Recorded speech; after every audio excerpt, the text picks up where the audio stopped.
Hey peeps, welcome to the Crafty Witch UK. My name is Arietta, and today something a little bit different. I thought I would do a little WIP Chat and tell you about what I get up to this last weekend. Whilst I do that, I am here working on my entry to the hashtag Blood, Gore and Guts event. This is my picture of Billy the Puppet from the Saw franchise. I will pop a link up in the eye to my live stream that you can watch on replay where I kit him up. So, what have I been up to? Last weekend, I settled in to watch a 4-day festival of indie horror and alternative cinema, the SOHOME Horror Festival. For a little over £40, I got access to so many movies without ever having to leave my living room. This is perfect for those like me living with disabilities or just your average homebody. So I'm not going to cover all of the films in this review, just my personal highlights from each day, but I highly recommend that you check out the Soho Film Festival online and keep an eye out for any of these films, as they hopefully will get picked up by streaming services or released as physical media. So, starting on the Thursday, we were treated to the European premiere of Alice Meow McKay's queer horror Satranic Panic. This was so much fun. Very much a drag queen demon slayer road trip movie.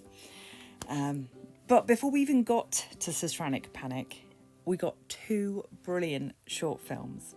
As Mitch, who organises the festival and who runs the streaming component pretty much single-handedly, pairs each movie like a cinematic sommelier with short films which are complementary in tone or theme. So, Satranic Panic was paired with Annihilator and Something to Chew On. Annihilator had me back at uni studying Gaspar Noé with its psychedelic style of filming and jarring visuals. It was a lot. Something to Chew On, a bit more digestible, presenting us with a very theatrical story of a boy who is seeming to go against his family's traditions. To say more here would be to spoil the outcome. So, those are my Thursday tops. I was really looking forward to Friday, as the offerings began with Ghouls Bump Volume 1, a selection of short films curated by the Ghouls Mag team. My favourite from this showcase was 10 of Swords, which was set in a world where you can sell your body to be used after death as a menial labour zombie.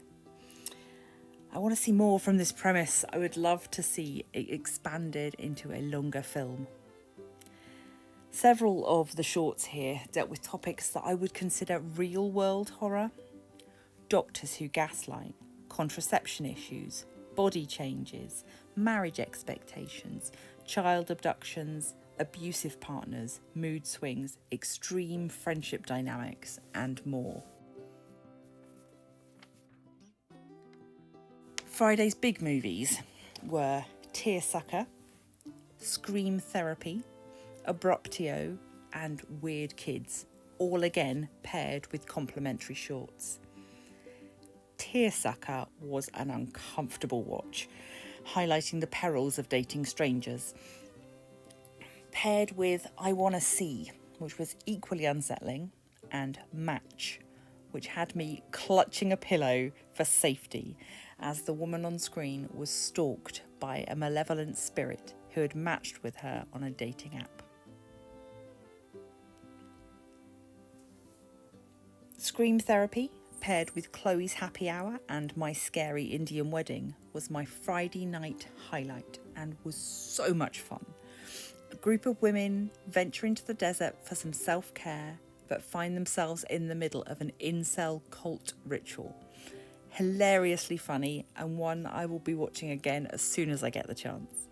Gather your buddies, pour the drink and settle in for a good time. 10 out of 10 would recommend. Saturday's programme of films started from 10:30 a.m. with the claustrophobic creature feature Subject. This was paired with Trial 22, Saw meets Squid Games, and Getaway, which played with the traditions of the cabin in the woods. Summoners, which was preceded by Aftertaste, was another standout for me. I could see why people had made parallels between this film and Practical Magic. And as we know, when it comes to magic, intention is everything. Although this film definitely had some spooky moments, I wouldn't say it was really a horror, more a slow burn social commentary on the nature of guilt and blame.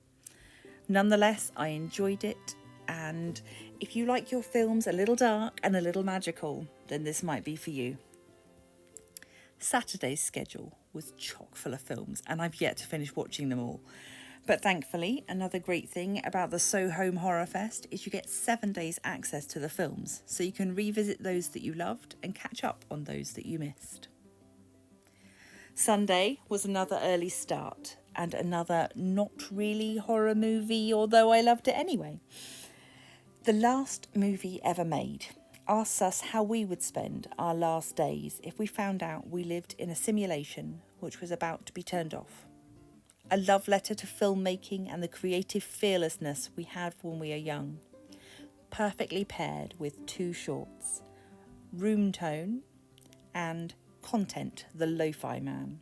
The latter of which hit home for me as a content creator whose success or failure is at the mercy of the algorithm on a daily basis.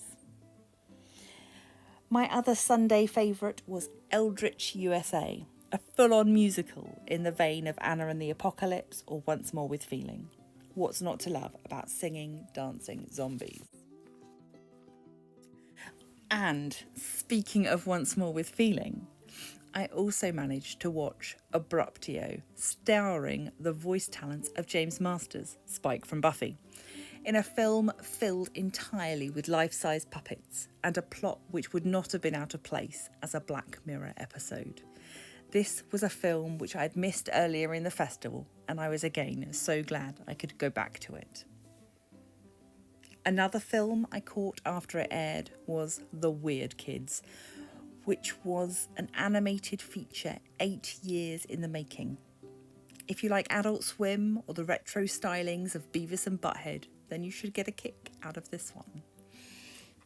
I still have a few days left to access the festival and will try to watch all that I've missed so far throughout the week. I'm particularly looking forward to seeing Santastein, the film which closed the festival. I'm expecting a fun, schlocky romp.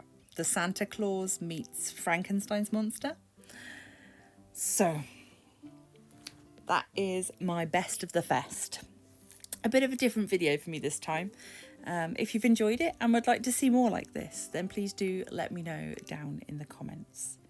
And do go and check out the films that I've mentioned. We need to support our creatives in any way we can, now more than ever. Thank you as always to my supporters over on Patreon. You make these sorts of videos possible. And to anyone who watches, thank you. If you've enjoyed this, then please do consider giving a like, share, subscribe, become a member of the Crafty Coven. So, I'm going to keep working on this diamond painting. And until next time, stay crafty.